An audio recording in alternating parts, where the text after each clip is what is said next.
Hi, and welcome. You're listening to the X22 Report. My name is Dave, and this is episode 1305A, and today's date is June 13th, 2017, and the title of the episode is, What Trump is About to Do with the Banks is Not What You Think.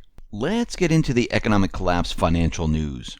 Now, we can see that in retail, in manufacturing, in housing, with the credit impulse, which has turned negative, with loan creation, we're seeing so many indicators that the economy is ripping itself apart. I mean, we've never seen anything like this as we've been reporting on the economy. We've been watching the slow deterioration of the economy, but now we're at the point where things have gone to the next level. And we're going to be talking about what Trump is about to do. And many people are taking this the wrong way, and I'll explain why when we get to that section here. But when we see retail, we see that it's imploding on itself. Sears in Canada, well, they're warning that looks like they might not be able to make it in Canada. They might be closing down maybe all their stores or trying to sell a lot of them. And they don't have the ability to continue operating. It's completely impossible. We see Kellogg's right now, the breakfast food giant. Well, they're laying off a lot more people than they originally thought. And what we're seeing right now is that the total number of layoffs is going to be around 11,000.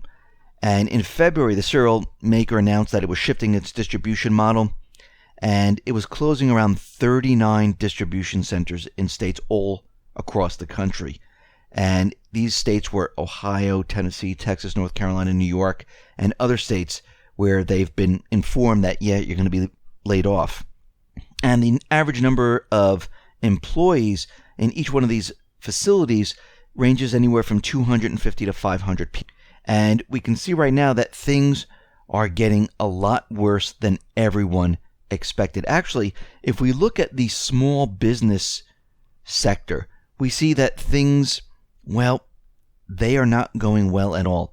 According to the Federal Reserve, only 35% of small businesses are profitable, which means 65% of these small businesses are not profitable at all. And we can see right now they are on the verge of going belly up. And we can see why there are many people still living with their parents because they cannot find jobs. Think about it. Retail imploding, contracting. They're not hiring more people. The restaurant, food service industry, traffic is drying up. People are not hiring like they used to. We see major corporations, distribution centers, manufacturers laying off people, closing centers. This is why 40% of young Americans, that's why they're living with their parents. And by the way, this is the highest percentage in 75 years. This is the recovery, people. 66% of the largest companies in the U.S. that have given estimates of their earnings for the next quarter have issued negative guidance. Right now, what we're looking at is a complete disaster of the economy. Let me put the retail store closures in perspective. They have skyrocketed by 286% this year. 286%. So when we look at this economy and we look at one end to the other, we see it's ripping itself completely apart. And what we're seeing right now is we're starting to see inflation because the first time in 3 years, core producer prices, they have risen at a faster pace than the Fed's mandated 2% target. And we know this 2% target is completely manipulated. It's to serve the central bank's agenda. And we know if we go to the supermarket, if we go to any other place, we know that the cost of food and products have continually moved up and up and up. A lot of the inflation is being forced into the stock market, and a lot of it's being sent overseas. So when all these dollars come back to the United States, we're going to see inflation. And it's going to be unbelievable when it hits. Now, the latest monthly fund manager survey from Bank of America, well, that's out right now. And continuing the trend noted in previous months when the number of active managers who said that stocks are overvalued hit the highest nearly in 2 decades. Well, the latest version reveals the number of respondents saying that the equities are overvalued. Well, it just hit a record high. It surpassed the all-time high set during 1999 bubble. And what we're seeing right now is that 44% of the fund managers now say, yeah, equities, they're overvalued. And this is the highest response on record. So what does this tell us? It tells us that the market makes no sense. Of course it doesn't. It's completely manipulated. They're pushing a button, they're pushing a mouse button, and they can make the market move up, they can market move down. We have the central banks buying up all these tech stocks. They buy a lot more to push the market back up. There's no reality in the market right now. Now, countries, financial institutions, they are starting to realize that this system's coming down. Actually, Goldman Sachs, they're starting to cover Bitcoin. We also see that Russia spoke to the developer of Ethereum. And this is a blockchain technology where they're looking to use this to build infrastructure. And they might even use this to build maybe a national virtual currency. As long as it's not controlled and it's decentralized, it's a sound currency. And will they back this with anything? We don't know. How will this proceed? We don't know. But we can see right now, countries are starting to realize there is value in cryptocurrencies. Now, I believe we're in the very early stages of cryptocurrencies. I believe this is almost like the .com type of thing where there's a lot of cryptocurrencies, and eventually what's going to happen is a lot of these cryptocurrencies are going to completely disappear, and we will only have a few of these left. And I think Ethereum is going to be one of them. This is like the building blocks of cryptocurrency, and they can build a lot of different things and use it for many different things. So I think this is going to be very important moving forward. Now, we've been talking about how the central bank is pushing to bring the economy down and how Trump is doing the same exact thing. And we see right now that Trump has laid out his banking rules to overhaul the banks, which will remove a lot of the regulations and the Volcker rule. And a lot of people are out there screaming and yelling, saying, oh my God, this is a terrible thing. Everything's going to crash. Banks will run wild. They'll be able to do whatever they want. Well, let's think about this for a second. We know the central bank right now, they're bringing down the economy. We can see already with their interest rate hikes. If they raise the interest rates this week, it means they accelerated the process. They know what Trump is up to. If you were going to bankrupt someone, let's take his position right now, and let's forget about the government. If you're going to bankrupt a household, would you have regulations on the household? How much you can spend, what you can invest, and what you can do? Because we know for a fact that this economy that we're in and the household, that there's no way of fixing it. Too much debt, not enough tax receipts coming in, not enough income coming in. There's nothing we can do, and we need to start over. So, you know you have to crash the system. What do? You let those individuals spend as much as they possibly can until they go bankrupt. They spend on the credit cards. They keep doing it. He wants the banks to go crazy. He's tricking them into thinking, wow, look what he just did for us. This is going to be incredible. Actually, he's doing the opposite. He's telling everyone that he's making it easier for the banks to do all these things because he wants them to go out there and he wants them to destroy themselves. Think about this for a second. Glass-Steagall was in place since the 30s, and it was removed by, I think it was Clinton.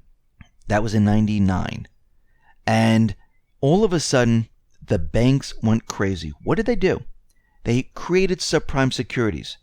They commingled speculative investments with depositors, and no one was safe. And what did it do?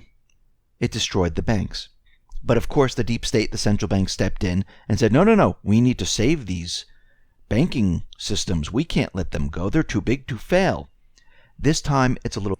He's removing all this to have the system go down. Now, of course, the Treasury Secretary, he's all on board with this. Again, Trump is using him. I know a lot of people think, oh, he's part of Goldman Sachs. Of course he is. He needs him in there to use him. Just like he needed Saudi Arabia with the covert story of arms selling to them, he needed as a cover story. He's playing with all these people, and I'm going to show you how he is playing with the central bank. There is a battle right now on who's going to bring down the economy first. And Trump needs to gain the narrative. The central bank wants the narrative, and they want to point the finger at each other. So, according to the Wall Street Journal, we're going to take the Wall Street Journal as reporting the truth. I know that's very hard to do. It's very difficult to do. But they're saying that there was a meeting with Fed Chairman Janet Yellen in the Oval Office. And he was in there with Cohen, and they were talking. And the president said to Yellen, he considered her like himself, a low interest rate person. Now the question is, why would he say that to her? Because he knows that they've been raising the rates. They started raising it before he was actually inaugurated. They raised it while he was president, and they're looking to raise the rates once again.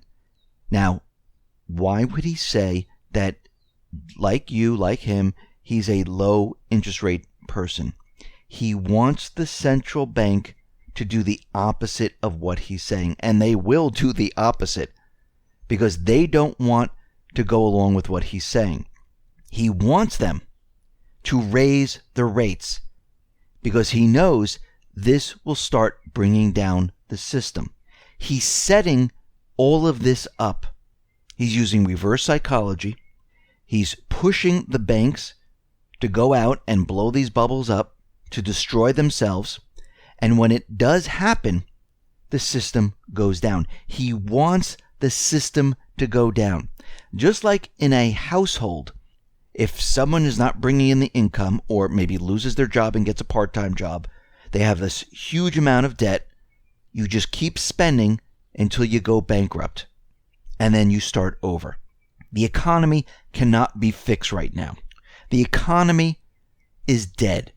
The central bank, the deep state, the criminal empire, they have destroyed the system. It's non-operational. Everything that he's doing right now, talking about manufacturing, bringing jobs back, this is for after the fact. First, he has to clean house and get rid of what we're in right now. There's going to be a transition period. I'm sure he already has plans laid out on how this is going to work out. And we see right now that in order to do all of this, he needs them to bring the system down. He needs to help them bring the system. And once the system falls apart, then, and only then, can he reinstate Glass-Steagall. He can then take control of the system, maybe back it by gold, maybe use a virtual currency, a cryptocurrency. We don't know as of yet. But we're going to go through this transition period. And this transition period, well, it's going to be a little tough. And it's going to be a period of time where everything that we know is going to change.